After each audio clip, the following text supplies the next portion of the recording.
เก้าบ่ ครับฝั่งนู้น9 คน7 คนบ่อ๋อ7 คนโอเคเพราะว่าทำเสร็จแล้วเรียกเขามากินข้าว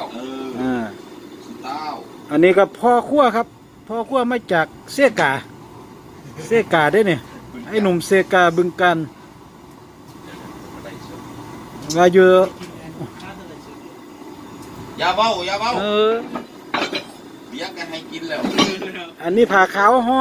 น้ำเป่าซื่อดอกครับบ่มีหยังน้ำปะนะครับเพิ่นสิไปถือศีลแล้วเพิ่นว่าเพิ่น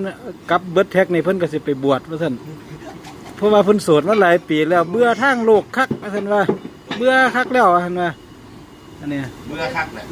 อันนี้ต้องมาหาประสบการณ์จังซี่ครับมาไต้หวันนี่ หาใส่หนีคักๆนี่แล้ว หาเส้นนี่บ่ได้หาประสบการณ์ว่ะโอ้ยเรียบร้อย